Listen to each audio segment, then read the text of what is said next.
Pues las escrituras están para enseñarnos a caminar, pero también para valorar lo que estamos haciendo. Es como si la palabra del Señor fuera un espejo a nuestra conducta, ¿verdad? A lo que estamos haciendo, y en ella está el paralelo de ver si lo que estamos haciendo está bien, ¿verdad? ¿Dónde nos equivocamos? ¿Qué hemos dejado de hacer? Y siempre cuando nosotros tenemos que escudriñar nuestro corazón día con día, ¿verdad? El único que puede darnos el verdadero concepto de la verdad es la palabra del Señor. ¿Están de acuerdo? ¿Cómo podemos saber, cómo yo puedo saber si yo estoy bien? Yendo a la palabra del Señor. Porque para la gente que no conoce del Señor, pues lo que alguien puede hacer, le pueden decir: oye, eso está muy bien, lo que estás haciendo, adelante. Si te sientes bien hacerlo, ¿qué dicen? Hazlo. Hasta hay una marca muy famosa, ¿verdad? Dice: hazlo, si te gusta, hazlo. No hay límite para lo que tú quieras hacer. Y ese es el concepto del mundo, ¿verdad? Ciertamente, pues traerá sus consecuencias todas aquellas decisiones, conductas que cada quien haga conforme al sentimiento personal. Pero si vamos a las escrituras, mis hermanos, nos damos cuenta en ellas si verdaderamente es correcto lo que estamos, cómo caminamos. Y sabes, ¿cómo está la iglesia? La iglesia cristiana, esta iglesia cristiana local también, ha pasado después de tantos años, pasa por embates, ha pasado por tantas tribulaciones, ha pasado por tantas cosas en su caminar, y en ella hemos visto gente que viene, va, otros permanecen un tiempo, se regresan a su lugar de origen, otros aceptan el cristianismo como una moda, y al rato pues el gusto solamente les dura un rato, ¿verdad? No quieren saber más por diferentes circunstancias. Pero ese no era el plan de Jesús.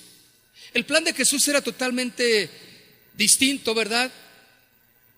Y en ocasiones, cuando vemos las dificultades que surgen en la iglesia, las dudas, las incertidumbres en la fe de cada uno de nosotros, debemos de volver al origen y volver a la palabra de Dios. Eso es lo que tenemos en cuanto a los planes, a los objetivos que tenemos, ¿verdad?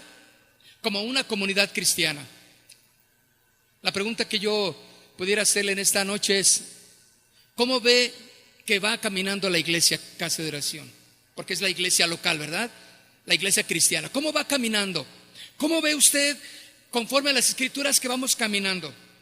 Tal vez algo vamos haciendo muy bien, pero tal vez hay algo que no estamos haciendo de la manera correcta. Echar la mirada atrás es importante a la primera comunidad de la iglesia primitiva. ¿Qué hacían que florecía? ¿Qué hacía que fructificaba? ¿Qué hacía que todo lo que ella hacía era de una manera poderosa? ¿Qué hacía?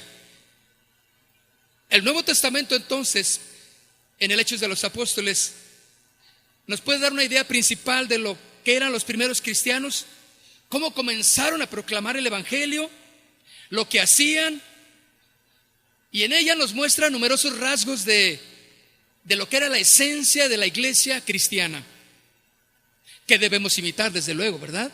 ¿Están de acuerdo? Pero también podemos darnos cuenta de lo que hemos perdido. ¿Sí están de acuerdo? Es como cuando usted se sienta con su familia, analizan la situación, alguna dificultad que hay, y ve todas las cosas que han hecho, pero también se pueden dar cuenta de lo que no hicieron, o en la parte donde fallaron. Y nosotros como iglesia cristiana, ¿verdad?, tenemos que entender que hay algo que nosotros podemos todavía hacer. Vamos en el camino correcto, claro, porque vamos basados en la palabra del Señor. Pero una de las cosas que hacían según el libro de Hechos de los Apóstoles, que yo le pido que vaya conmigo al capítulo 2, de Hechos de los Apóstoles, en el versículo 1, dice, algunos ya saben el versículo de memoria, pero dice: cuando llegó el día de Pentecostés, estaban todos unánimes juntos. Y bueno, se ha predicado mucho de esta palabra, unánimes, juntos, y dan sus definiciones. Está bien, todo eso es muy correcto, pero podemos darle un enfoque un poco distinto de lo que puede representar para nosotros estar unánimes juntos. La importancia que Cristo le dio a la iglesia es la debida unidad, la unidad, la importancia de ser uno. Sería vital, mis hermanos. Estaba pensando hace un momento cómo, pues Dios formó a Adán. Él estaba solo, estaba ahí en el huerto del Edén, pues paseándose, mirando todo lo que había a su alrededor, gozando de lo que había, ¿no? De lo que Dios había hecho para él. Pero sabes que Dios no se quedó ahí. Él tuvo que darle una familia. ¿Están de acuerdo? Él tuvo que pensar, como es Dios, rápidamente dijo, ya el plan siguiente es hacerle ¿qué? Una mujer. No lo pudo dejar Dios solo, porque el plan de Dios no era que estuviera solo. Porque recuerda cómo Adán vio a todos los animales, se preguntó, ¿y yo? ¿Sí o no? ¿Sí lo recuerda? Que dijo, bueno, ¿y habrá algo para mí? No sé qué habrá, Señor. Porque él no tenía idea todavía, noción de una mujer, ¿cierto o no? Entonces pensó, digo, ¿y yo? Pues como que él sentía que algo le faltaba, y Dios cumplió el propósito, le dio una familia. ¿Y sabes, mi hermano? Entonces ahí está el plan perfecto de Dios. No podemos permanecer solos. La unidad es vital entre nosotros. ¿Y de qué nos está hablando esta unidad? Nos está hablando de sin divisiones. Efesios capítulo 4, vaya conmigo. Efesios capítulo 4, en el versículo, Efesios 4, versículo 13, dice, hasta que todos lleguemos a la unidad de la fe y del conocimiento del Hijo de Dios, a un varón perfecto, a la medida de la estatura de la plenitud de Cristo. Hasta que todos lleguemos ¿a qué? A la unidad de la fe. Esto quiere decir, mis hermanos, que el plan de Dios es que seamos una iglesia unida, en diversidad de dones, de capacidades, sí, de talentos, pero que seamos una iglesia unida. ¿En qué? En la fe, en el conocimiento de Dios, y eso va a traer por consiguiente la unidad. El mensaje de este capítulo de Efesios reclama la unidad de su pueblo. ¿Por qué, mis hermanos, es vital la unidad? Porque ante los embates que el mundo está ejerciendo sobre la iglesia, sobre el cristiano, sobre la familia, es importante la unidad. Y no nos está hablando de que todos vayamos juntos como la familia Muégano y vamos al cine, y 40 hermanos vamos al cine, y ahora vamos a comer en la casa de la hermana fulana, y vamos 50 hermanos a la casa de la hermana a comer, y todos vamos bien juntitos, y no se paren, a ver, y hasta nos contamos, ¿verdad? A ver, 1, el 2, ¿quién es? El 3, ¿quién es? No está hablando de eso, hermano. Está hablando de la unidad de la fe, en el conocimiento de Dios. Está hablando de que tú y yo conozcamos quiénes somos, a qué nos ha llamado Dios como iglesia. No podemos permanecer solos. Alguien que permanece solo, alguien que se separa de la verdadera unidad, está en peligro, ¿sí o no?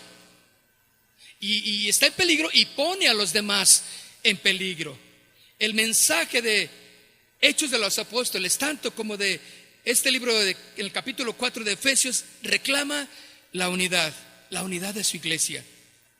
Vamos a Primera de Juan.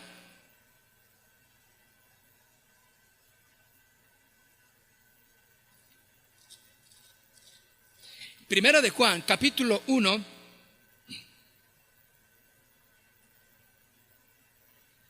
versículo 5. Mire lo que dice. ¿Ya lo tiene? Primera de Juan, capítulo 1. Bueno, si no lo tiene, creo que está ahí en la parte de la pantalla, ¿verdad? Este es el mensaje que hemos oído de Él y os anunciamos: Dios es luz y no hay ningunas tinieblas en Él. Si decimos que tenemos comunión con Él y andamos en tinieblas, mentimos y no practicamos ¿la qué? La verdad. Pero si andamos en luz, como Él está en luz, tenemos comunión unos con otros, y la sangre de Jesucristo, su Hijo, nos limpia de todo, ¿qué? De todo pecado. Aquí nos está hablando de la luz y de las tinieblas. Entonces, claramente aquí, ese es el mensaje que hemos oído de Él. Y os anunciamos: Dios es luz y no hay ningunas tinieblas en Él. Cuando dice que no hay ni unas tinieblas en Él, nos está hablando de, hay comunión, hay relación, no hay nada en Dios que sea neblina, algo que no sea claro. En Él hay verdad, y esa es la razón por la cual debemos de andar en la unidad. Y por eso dice aquí en el versículo 6: si decimos que tenemos comunión con Él y andamos en tinieblas, ¿qué somos? Dígalo, ¿qué somos? Mentirosos. Ahora ves, dígalo más fuerte. Somos mentirosos porque decimos que andamos en luz, pero la verdad es que andamos en tinieblas. Somos mentirosos porque entonces no hay una verdadera unidad entre nosotros, de tal manera que esa unidad en el Señor, en Cristo, nos lleva a soportarnos, a aguantar la presión, a unificarnos como amigos y como hermanos, y buscar la relación del perdón unos con otros. Dios es luz y en Él no hay tinieblas. Mis hermanos, no estamos hablando de con cuántos me junto, a dónde voy con todos ustedes. Ustedes vienen a mi casa, yo voy a la suya. Y no, es una de invitaciones muy padre, muy a todo dar. No habla de eso. Habla de que nuestra relación como hermanos sea transparente, no sea en tinieblas. Que busquemos la transparencia de la palabra de Dios, porque dice aquí: pero si andamos en luz, en el verso 7, como Él está en luz, tú debes de ser transparente en tu relación con los demás. Tú debes de ser verdadero, correcto en tu relación con los demás. Por eso dice: pero si andamos en luz como Él está en luz, tenemos ¿qué? Comunión unos con otros. Tenemos comunión unos con otros. Podemos relacionarnos. Eso es importante, que aprendamos a andar en esta unidad que el Señor nos manda. Como era importante para la iglesia primitiva andar en esta unidad. Por eso dice de que debemos de practicar la verdad. No andemos en divisiones. Porque alguien que no está en la unidad, alguien que camina en división, no camina al parejo de los demás. Porque Dios no está dividido. Tú y yo tenemos que caminar en la unidad, sin divisiones, caminando al parejo unos con otros, pensando una misma cosa, con un mismo sentir, haciendo las cosas que agradan a Dios.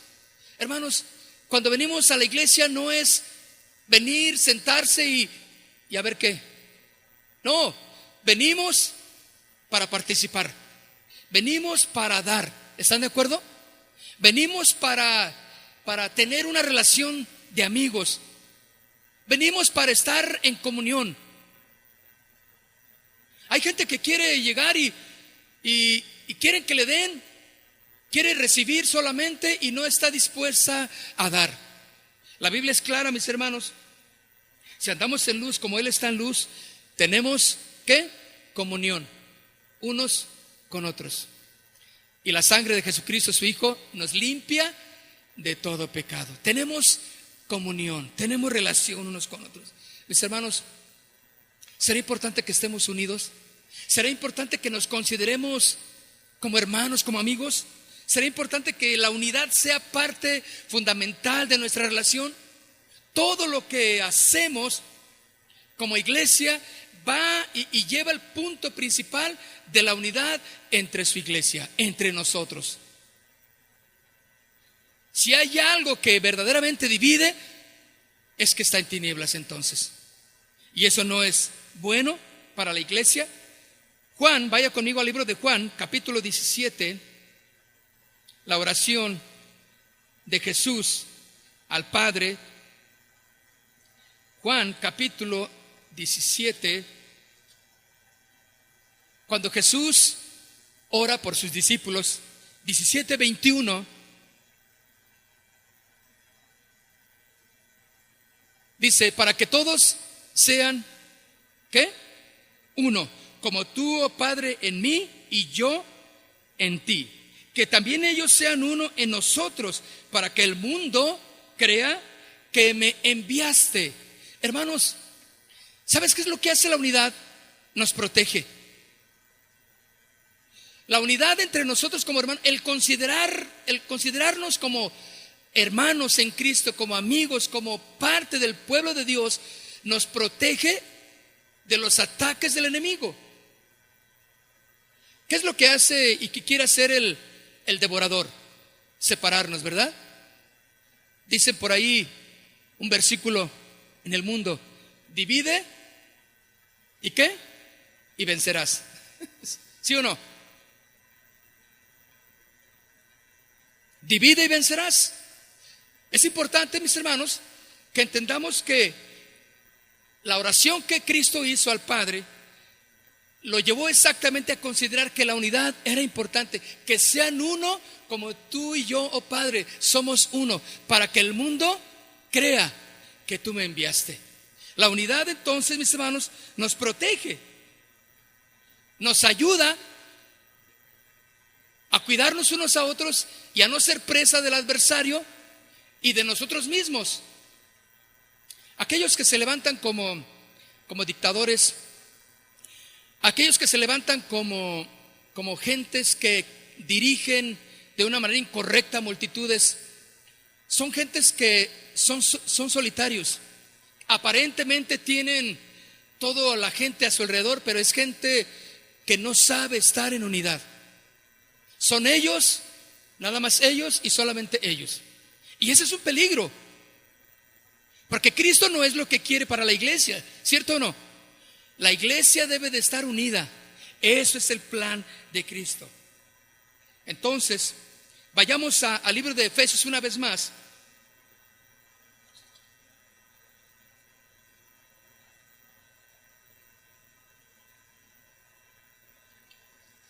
El libro de Efesios capítulo 4,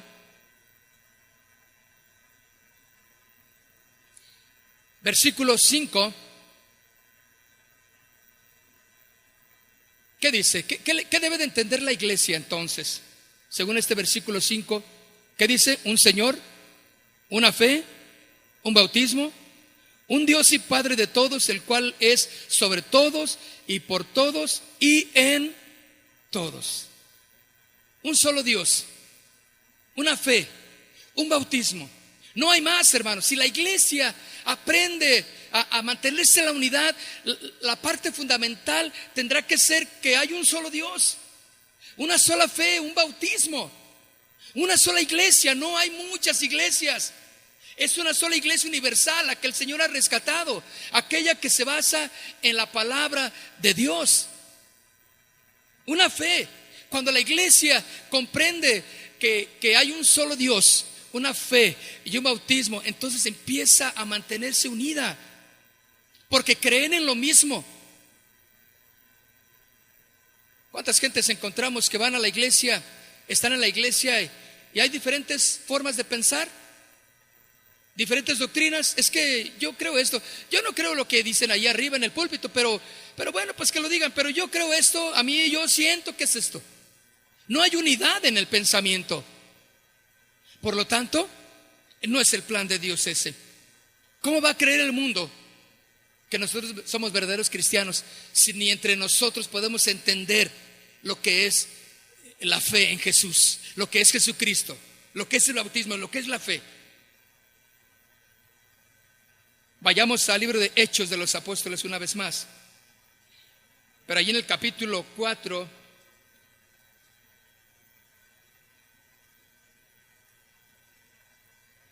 versículo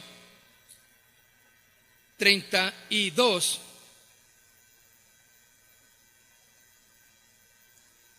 dice: y la multitud, ¿está conmigo? Y la multitud de los que habían creído era de un corazón y un alma, y ninguno decía ser suyo propio nada de lo que poseía, sino que tenían todas las cosas en común. La primera parte de este versículo 32 y dice: y la multitud de los que habían creído era de un solo corazón. Hermano, nos falta creer, nos falta tener un solo corazón. Hermano, no estamos divididos. Tú no eres de allá, tú no eres de acá, tú no eres de aquel lado y yo soy de este lado. Mis hermanos, no. Cuando podamos entender esto, yo no soy del grupo fulano, yo no soy del grupo aquel.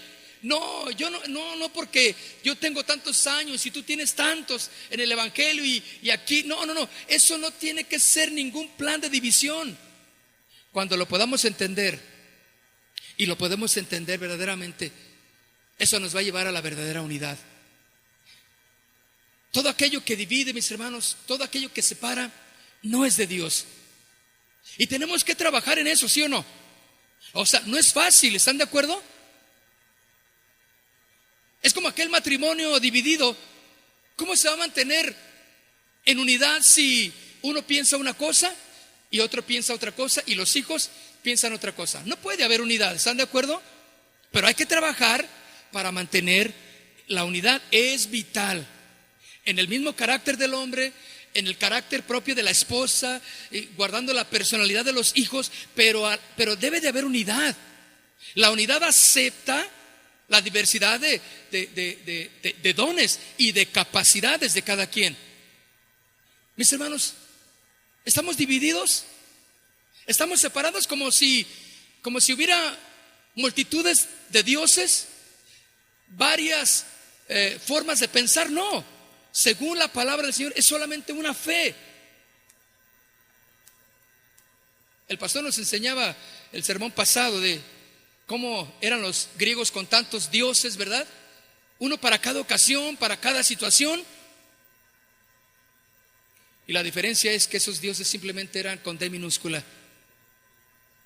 No hacían nada, no podían hacer nada, eran hechos por manos de hombre. Pero el Dios verdadero, el único Dios verdadero, el que hizo los cielos y la tierra, es el que ha traído la unidad y es al cual adoramos, al único Dios. Y en ese concepto, mis hermanos, tú debes de olvidarte de toda división. Tú y yo debemos de olvidarnos de toda separación de grupos, y yo soy de esto, y es que yo pienso de esa manera, es que usted es así. No, hermano, eso no es. Cuando lleguemos a la verdadera unidad, vamos a entender que Cristo es uno solo entonces en nuestro corazón. Y podemos entender que la iglesia, mis hermanos, solo va a caminar y a funcionar con el engrane de la unidad. Caminar juntos. Van a venir situaciones, hermanos, difíciles, pero nos vamos a mantener fieles, firmes en el Señor. No va a haber tinieblas en nuestra relación unos con otros.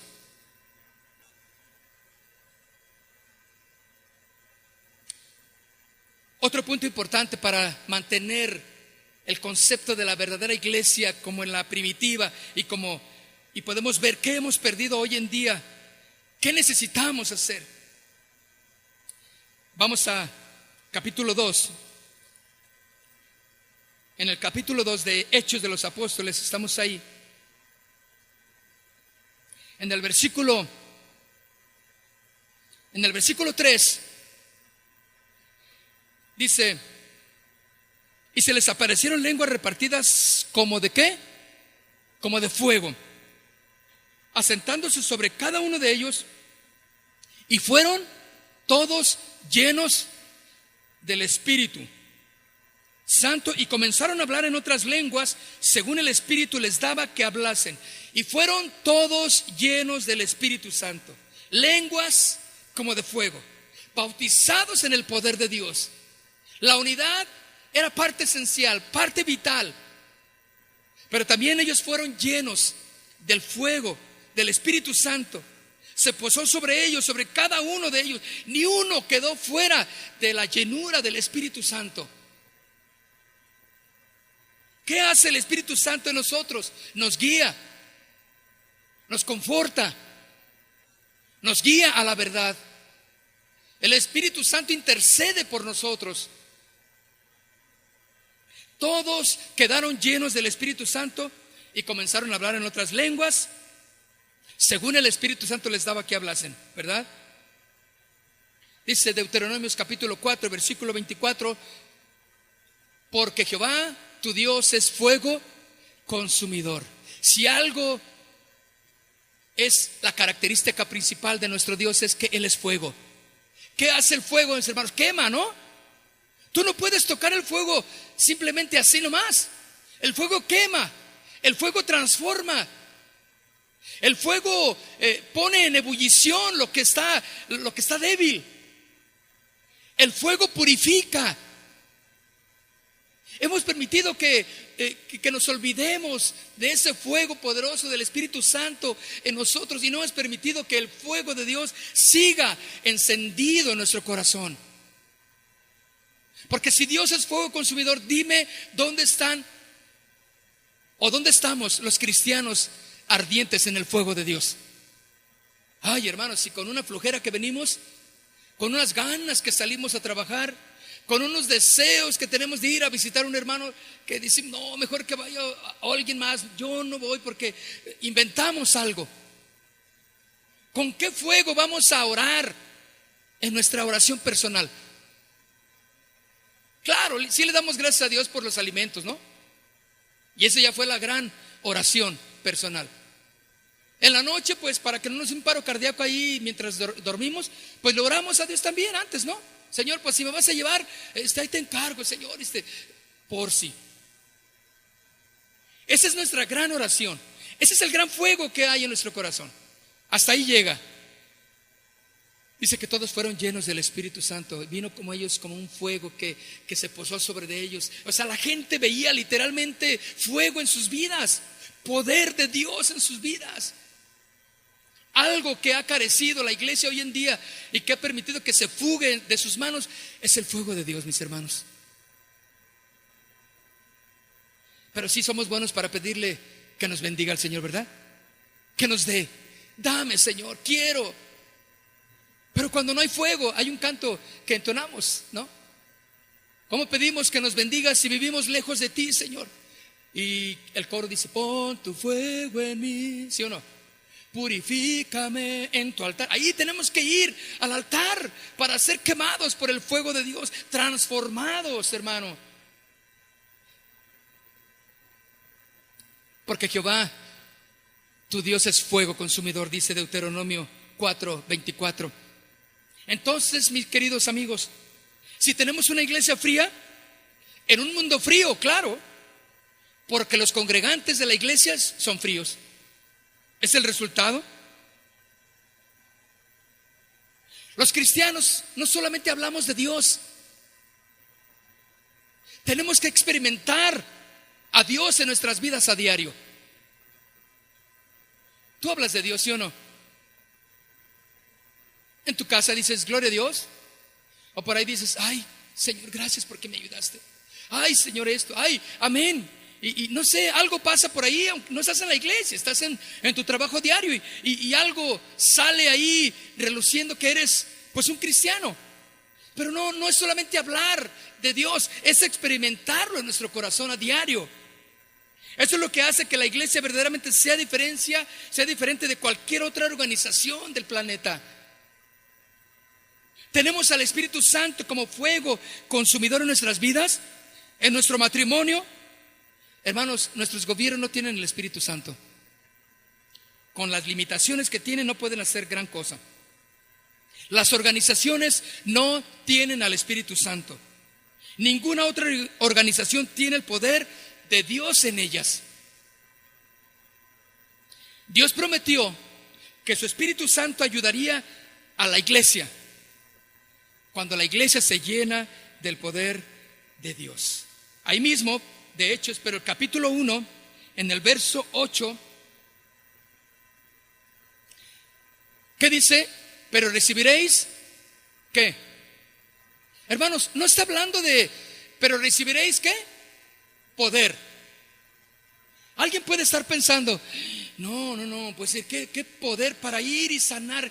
Poder para ir y hacer esto, poder para que si yo voy a orar por alguien y le voy a sacar los demonios que traiga y yo lo voy a restaurar. No es para eso el poder. El poder que Dios quiere derramar en nosotros es para que seamos testimonio a las naciones. Es para que ante las adversidades que se va a enfrentar o que ya estamos enfrentando como iglesia, podamos decir: Señor, con tu poder podemos. El fuego de Dios. Por eso dice: pero recibiréis poder cuando venga, cuando haya venido sobre vosotros el Espíritu Santo. ¿Están leyendo conmigo? Dice: y me seréis, ¿qué? Dígame, ¿seréis qué? No está hablando de los testigos de Jehová. Está hablando de aquellos que van a perseverar en la doctrina, en la sana doctrina. ¿Me entiende? Aquellos que van a mantenerse fieles al Señor, no importando las adversidades en la vida. ¿Cómo te encuentras hoy en día? A lo mejor tú puedes jactarte de: tienes 10 años de cristiano. Hace 10 años recibí a Cristo y allá el Señor me rescató. Yo estaba en las drogas, yo estaba en el alcohol, yo era así, yo era una mujer así, de esta manera fácil, andaba con uno, Tú puedes tener un historial terrible en el cual Dios te rescató hace 10 años, sí, pero eso ya está allá. La pregunta es: ¿cómo estás hoy en día? Porque no puedes llegar si acaso llegas al cielo. Si acaso llegamos, digo yo también, porque es perseverancia, ¿sí o no? Entonces, si llegamos al cielo, no vas a decir: oye, Señor, espérame, yo tengo 10 años que te conocí y en esos 10 años hubieras visto, Señor, pero yo era drogadicto de los terribles de allá de la Colombia, del Fresno, y era, no, pero hay aguas conmigo, y entonces, y me rescataste, Señor, te entregué mi vida y fui. Y el Señor dice: sí, pero fallaste, pero no te mantuviste fiel. Ya no había fuego en tu vida. Moriste de la manera más miserable. No fuiste fiel. No fuiste de testimonio, ¿sí o no, mis hermanos? No podemos jactarnos de lo que hicimos, de los años que tenemos de conocerle al Señor. No, la realidad es hoy. ¿Cómo está tu vida? Está quemando el fuego de Dios en tu corazón para mantenerte fiel al Señor, no importando si ahí Nerón te tiene y te dice: mira, aquí está tu esposa y le vamos a cortar la cabeza si solamente tú ofrece un incienso a nuestro César como el Dios y te dejo libre, dice Nerón. ¿Y tú qué vas a hacer? ¿Te vas a mantener fiel? Ese es el fuego que nos hace que testifiquemos, que seamos testigos. Porque Jesús sabía que la iglesia se iba a enfrentar a grande persecución. Mis hermanos, yo pienso que puede haber mucha debilidad en muchos cristianos que están tan afanados en el mundo, están tan afanados en las cosas materiales, preocupados por el día de mañana, preocupados por qué van a hacer, qué van a conseguir, afanados por tener más y salir adelante en el éxito de este mundo, y tienen muy poca preocupación de buscar de Dios. El llamado de Dios para la iglesia hoy en esta noche es: busca de Dios para que seas un verdadero testigo, para que seas un hombre y una mujer que se mantienen fieles ante los embates de las tribulaciones en el diario vivir. ¿Cuántos saben que el ser cristiano no es fácil? A ver, levante su mano así en alto, así conmigo. No, porque así como levantó la mano hace rato, usted no va a ir a ningún lado. Pero usted dice: sí, es difícil, hermano, pero aquí estamos. ¿Cómo se va a presentar delante de Dios usted? Cantábamos hace rato que le decimos al Señor, ven, ¿sí o no? Ven por tu iglesia. Yo digo, ay Señor, y si vienes ahorita, ¿y cómo estoy? ¿Yo cómo estoy? ¿Tú cómo estás? No por venir a la iglesia ya te salvaste, ¿estás de acuerdo? No por traer una Biblia bajo el brazo ya con eso tú ya tienes tu boleto. No. Son palabras serias que entonamos. Señor, tu iglesia está lista, tu novia está lista, y la iglesia dice, ven, ven, Señor. ¿Verdaderamente estamos listos? No perfectos, pero sí santificados en Jesús. Entonces, mis hermanos, si nosotros aprendemos a entender que el fuego de Dios está en nosotros para ser testigos de Dios, para hablar de Cristo, para mantenernos fieles. Sabes, me asombra mucho la vida del rey Salomón. Pues fue un hombre, sabes la historia, ¿verdad? Un hombre sabio. No ha habido nadie en sabiduría y en riqueza como él. ¿Están de acuerdo? Pero al final su vida se fue a la basura, porque el corazón de las mujeres que tenía lo llevaron a olvidarse de su Dios, del Dios verdadero. Entonces, pues sí, hizo grandes logros, hizo grandes cosas, pero ¿y al final qué, mis hermanos? El punto para ti y para mí en esta noche es: ¿cómo está tu corazón? ¿Cómo está tu familia? ¿Cómo está tu relación con Dios? ¿Cómo está tu relación con los demás? ¿Has permitido que el fuego de Dios en tu vida sea tal que o alguien quiere pasar y vamos a recibir el fuego de Dios? ¿Para qué? ¿Para hablar en lengua solamente?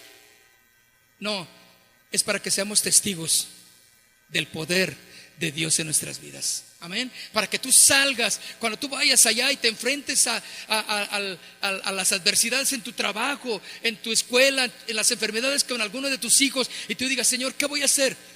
Un hombre lleno de fuego de Dios va a confiar en que su Dios suplirá todas sus necesidades. Amén. Y si Dios no las suple en su perfecta voluntad, adelante, ¿o no?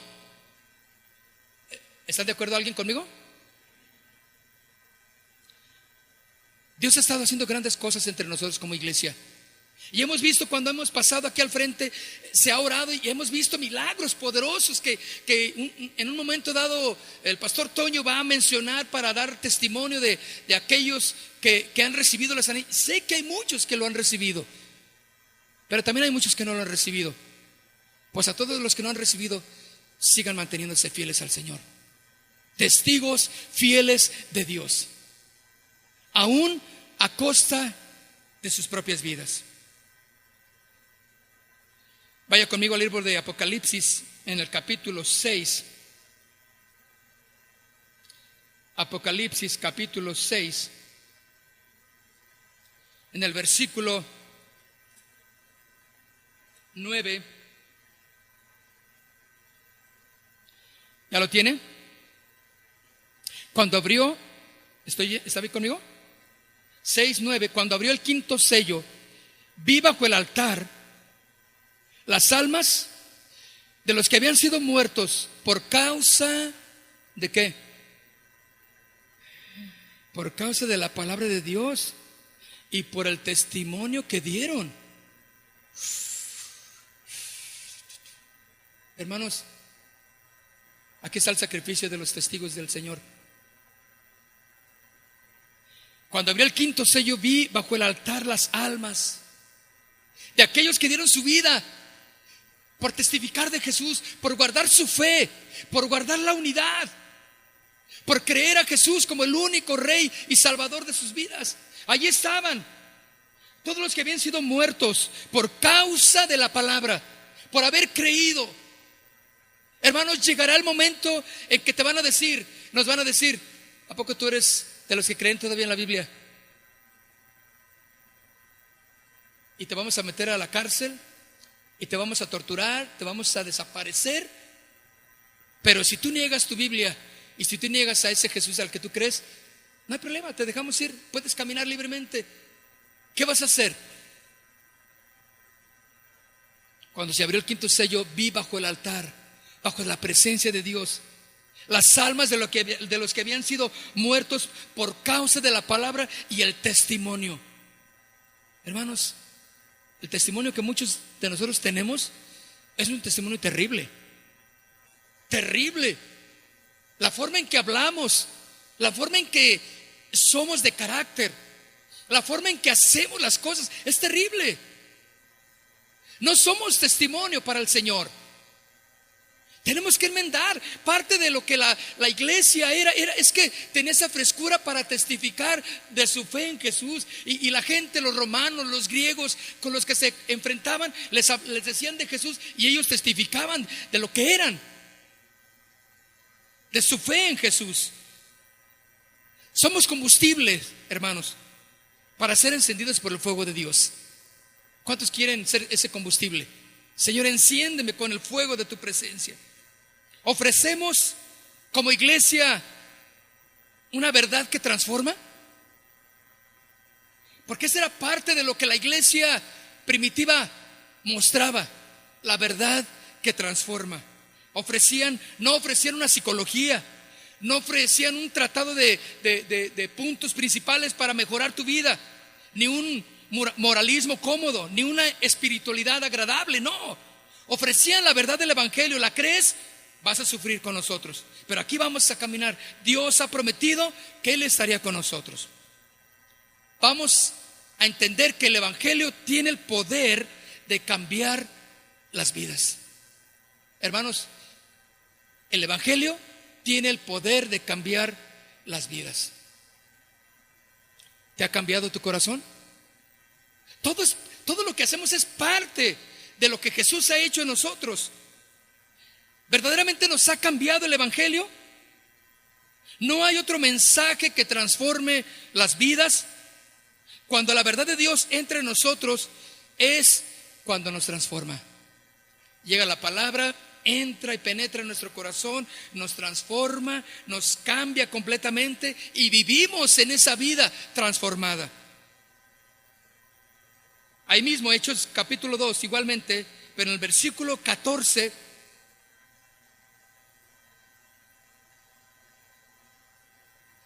aquí Pedro está hablando el primer mensaje, su primer sermón.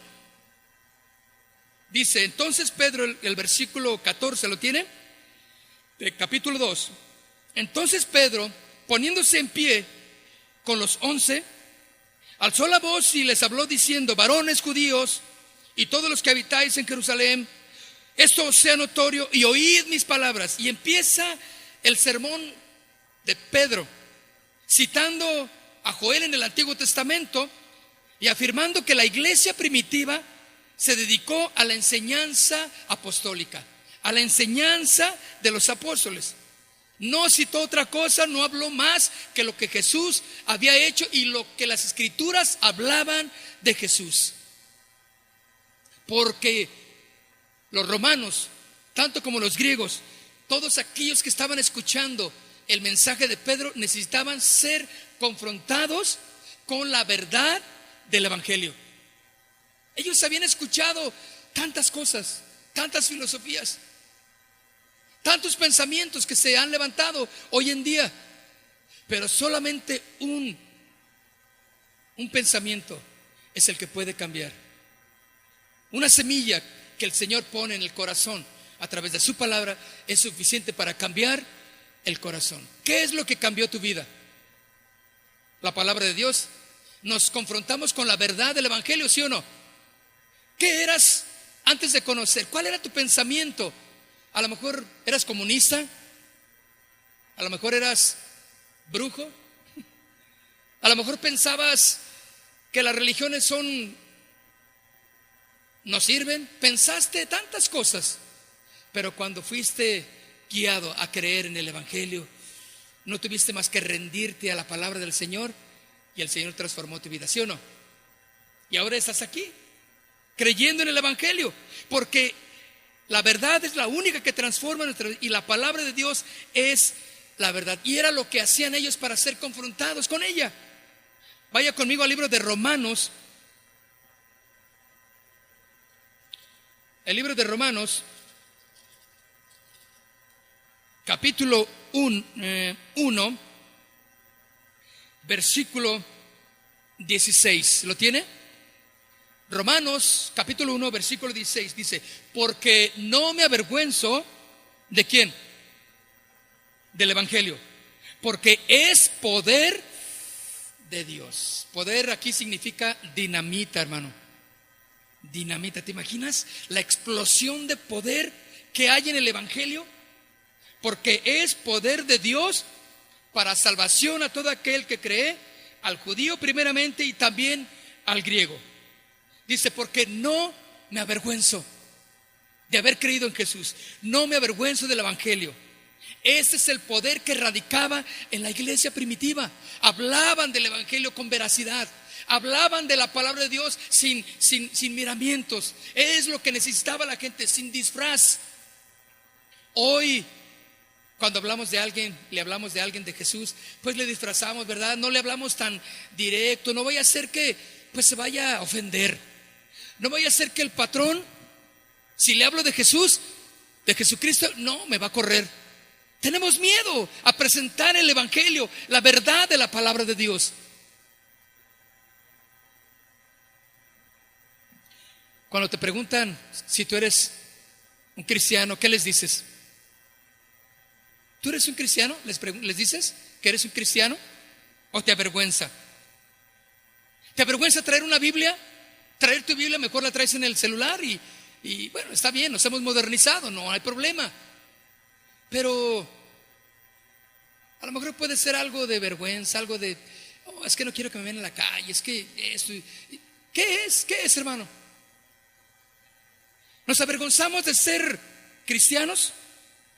La iglesia primitiva tenía el fundamento poderoso en sus vidas, el evangelio, el poder de Dios. Sabía que cuando cada uno de los cristianos, los discípulos, salían de sus reuniones, salían llenos de poder, y a donde ellos iban, a cualquier lugar, testificaban de Jesús. Había poder en lo que decían. Crear una comunidad era constante, escuchar las enseñanzas de los apóstoles en la unidad fraternal, en el partimiento del pan, en las oraciones, como dice ahí Hechos 2. Vaya conmigo a Hechos 2, versículo 42. Y perseveraban en la doctrina de los apóstoles, en la comunión unos con otros, en el partimiento del pan y en las oraciones. Eran constantes, mis hermanos, en escuchar las enseñanzas de los apóstoles. Puede usted estar aquí en la reunión, o puede haber roto el récord de asistencia en la iglesia, pero su cerebro no tiene nada de la palabra de Dios. Su corazón no tiene absolutamente nada del evangelio. Y peor, los que vienen, como dice el pastor Olivares, a dormir. ¿Qué van a escuchar los que se duermen? Eran constantes en la enseñanza, en aprender. Ya empezó el instituto, ahí está el instituto bíblico. Usted no puede decir, si usted dice, ay no, es que ¿qué me van a enseñar los que están ahí? ¿Qué me van a? Yo no puedo recibir nada de los que están ahí. Usted no está trabajando en la unidad entonces. Déjese esas formas y conductas de pensar, y si es posible, vaya al instituto. Escuche las enseñanzas. Si no es posible venir por el internet, también las están transmitiendo ahí. Pero es importante que usted esté constante en la enseñanza de los apóstoles, en la unión fraternal como hermanos. Y perseveraban en la doctrina de los apóstoles, en la comunión unos con otros, en el partimiento del pan y en las oraciones. Mis hermanos, si la iglesia no se llena del poder de Dios, mis hermanos, la iglesia puede perecer. ¿Están de acuerdo? Si la iglesia no se llena del poder de Dios, va a sucumbir ante los embates de las tribulaciones diarias en la vida. Y usted no va a ser un cristiano ferviente y poderoso en la palabra. Alguien dijo por ahí que si la carne no quiere ir a la iglesia, arrástrala, porque ella no es la que manda. Vamos a ir a la iglesia, ¿cómo no? Porque la carne es la que no quiere venir, ¿sí o no? Ay, no, el jueves. No. El domingo a las 8. Ay, no, es el domingo el único día que yo puedo descansar. Total, El sábado en la tarde, ay no, son mis partidos de fútbol. ¿Qué día se te acomoda para que te hagamos una reunión? Dime. A la 1 de la mañana, Julio, ármate con un grupo de alabanza. No hay nada que si andamos en la carne, no hay nada que va a satisfacernos, ¿sí o no? Vamos a querer más y más y más de lo de la carne. Por eso, este pensamiento que si la carne no quiere ir a la iglesia, arrástrala, porque ella no es la que manda, sino tu espíritu. Esta iglesia primitiva, los cristianos se amaban, hermanos, se cuidaban unos a otros. Se pudo entender claramente que la iglesia no es un negocio, ni un club social. Se entendió que la iglesia era una familia, tenían todo en común. Ahora, no se trata de, es que a mí no me hablan, es que no me han visitado nunca, es que me enfermé y nunca supieron. No, esto nos está hablando de una madurez espiritual. Yo soy parte de. Yo no voy a mi casa, llego a mi casa y si nadie me recibe con un abrazo y un saludo, yo no voy a sentir mal y voy a estar agüitado 3 días porque no me saludó nadie cuando llegué. Yo entiendo que soy parte de la familia. ¿Están de acuerdo? Entonces, mis hermanos, si no te han visitado, si nunca te han llamado, no importa eso. Eso es algo que podemos dejar a un lado, porque la madurez espiritual nos lleva a saber que es más que eso nuestra relación como una familia. Amén. Ya los vi. Gloria a Dios, sí vinieron. Ya es todo, ¿sí o no? Caminemos, alabemos al Señor juntos, exaltemos al Señor juntos. Pero aquí estamos. Es un milagro que usted haya venido en esta tarde, ¿sabe? Dígale al que está a un lado de usted: eres un milagro de Dios en esta tarde. Porque bien te hubieras quedado a ver un programa en la televisión, bien te hubieras quedado a hacer otra cosa, y tú decidiste venir. Es un milagro que estés aquí. Entonces, mi hermano, para que la iglesia experimente el poder del Espíritu Santo, tenemos que volver a la palabra. Tenemos que convertirnos en la familia, como ellos eran una familia, porque tenían todo en común, perseveraban, se ayudaban, estaban en oración, estaban en comunión. La vida dedicada, consagrada a Dios, simplemente produce en la iglesia gozo, paz y bendición. Todo lo que tú hagas en la iglesia debe de producir gozo y paz y bendición en tu vida. Esforzarnos porque cada una de nuestras actividades en la iglesia sean para la unidad en Cristo. Cada una de las cosas que tú hagas aquí, estés en el área en la que tú estés, aunque no pertenezcas a un departamento, simplemente con estar aquí, eso es suficiente para saber que estamos en unidad, en la unidad de Cristo. No abandonemos entonces nuestro compromiso como lo abandonó muchas de las iglesias que nos siguieron el camino. No abandonemos nuestro compromiso santo con la iglesia. Tenemos que buscar de Dios, cada día más consagrados al Señor.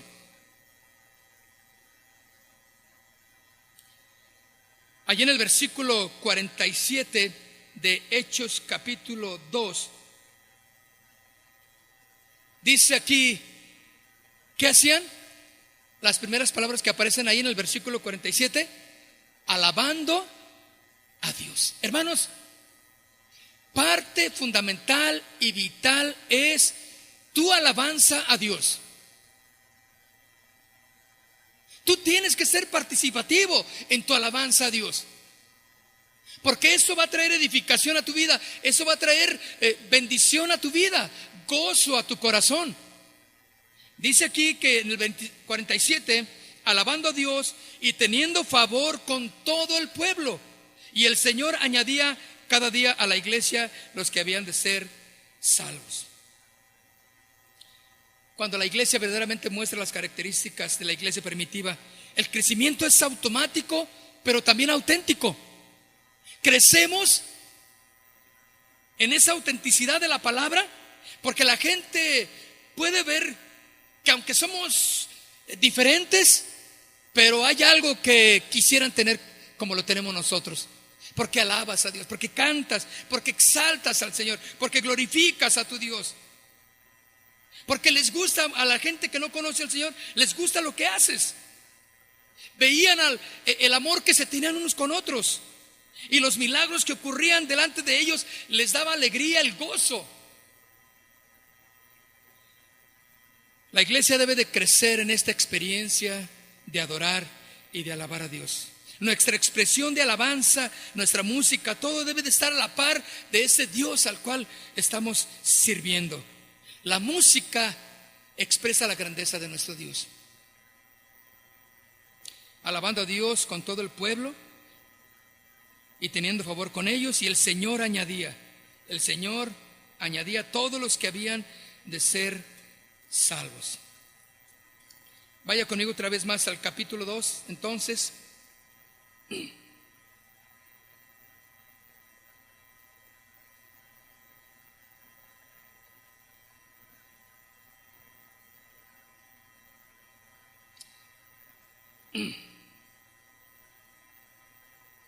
Dice entonces en el versículo 4, y termino con este verso: y fueron todos llenos del Espíritu Santo y comenzaron a hablar en otras lenguas según el Espíritu les daba que hablasen. Y moraban entonces en Jerusalén judíos, varones piadosos de todas las naciones bajo el cielo. Y hecho este estruendo, se juntó la multitud y estaban confusos, porque cada uno les oía hablar en sus propias lenguas, y estaban atónitos y maravillados, diciendo: mirad, ¿no son galileos todos estos los que hablan? Estaban maravillados, hermanos. La expresión más hermosa que puede tener un cristiano delante de su Dios es: estoy maravillado, Señor, de lo que tú haces, gozoso por lo que tú has hecho. Yo quiero pedirle que se ponga de pie.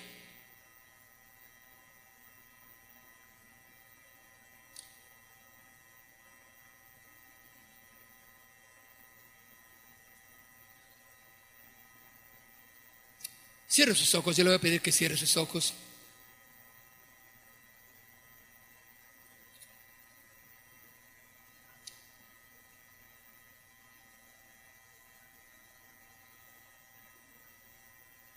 Dice la escritura aquí: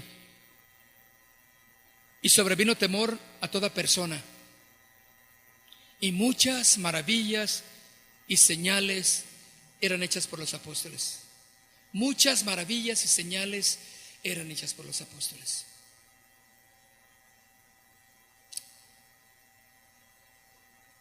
Yo quiero pedirte que analices lo que hemos compartido de la iglesia primitiva. Compara lo que dice la palabra del Señor con lo que tú estás haciendo. ¿Estás en la unidad? Porque alguien que no está en la unidad está amargado, está deprimido. Pero si tú verdaderamente permites que el Señor traiga ese concepto a tu corazón de la unidad unos con otros, tú vas a permanecer fiel. La unidad te va a mantener firme, estable. Y cuando vengan los embates, y si ya estás en ellos, tú puedes mantenerte firme, porque estamos juntos en esto. En el nombre de Jesús. La importancia de la unidad, así como Cristo y el Padre y el Espíritu Santo son uno, así la iglesia tiene que ser una. Mantenerse la unidad, porque en Dios no hay tinieblas.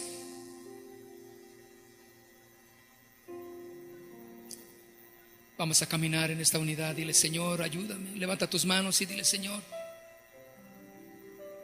aquí estoy, Dios, aquí está mi vida. Une mi corazón con el corazón de mi hermano, Dios. Une mi corazón con el corazón de mis líderes, de mis pastores.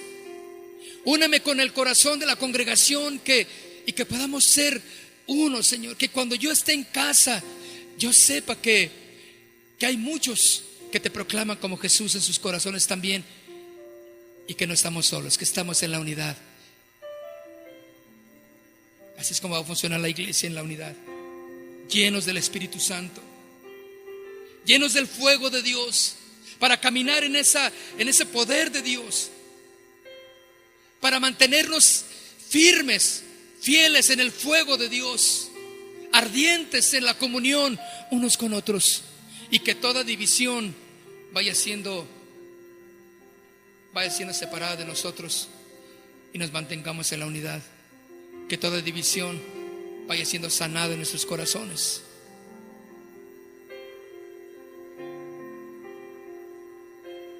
Oh Dios, aquí están nuestras vidas, Señor. Somos la iglesia a la cual tú diste tu vida por ella, y aquí estamos. Oh Rey, aquí estamos, Señor. Purifícame, Señor. Santifícame, Rey.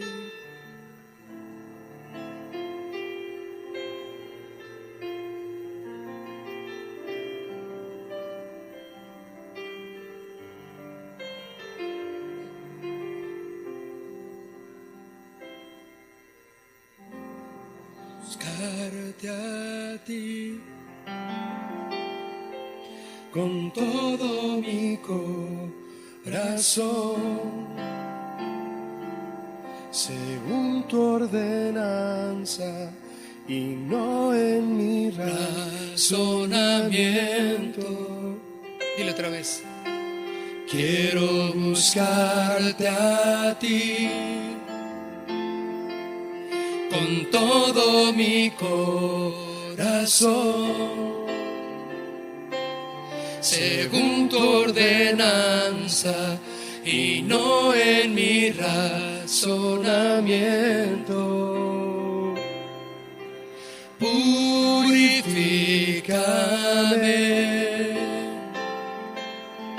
santifícame, cambia mis odres viejos, derrama de tu vino nuevo. Dile, purifícame. Purifícame,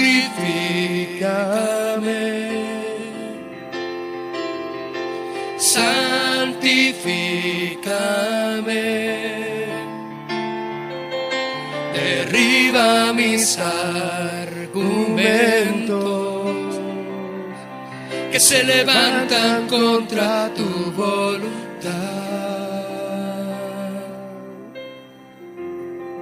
Yo quiero pedirte que tomes la mano del que está a un lado de ti y vamos a orar juntos. Dile, Padre, aquí estamos en esta noche. Aquí estamos, Señor. No queremos más que de tu presencia, Dios. Cualquier cosa que esté estorbando, Dios, para la unidad, para que el fuego de Dios descienda sobre cada corazón en esta noche, Dios, que sea quebrantado, Dios, y echado fuera de nuestras vidas, Dios, y que nos conformemos a tu palabra, Señor, el verdadero evangelio que trae una condición de sanidad en nuestras vidas. Ayúdanos, Señor, a trabajar juntos como iglesia, apoyarnos unos a otros, Dios, a orar por nuestras necesidades, a orar por nuestros pastores y nuestras autoridades. Aquí estamos, Señor. Cuando no hay unidad, somos presa al adversario, pero aquí estamos, Señor. Llénanos de ti, Señor. Llénanos de ti, Señor. Cantemos una vez más. Purifícame, purifícame, santifícame, cambia mis odres viejos, derrama de tu vino nuevo. Purifícame, santifícame, santifícame,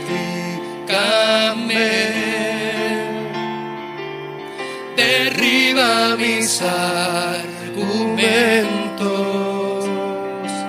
que se levantan contra tu voluntad. Derriba mis argumentos que se levantan contra tu voluntad. Padre, en el nombre de Jesús, te damos gracias. Y la iglesia juntos proclamamos tu nombre, Señor. Gracias, Padre. Denle un aplauso al Señor entonces.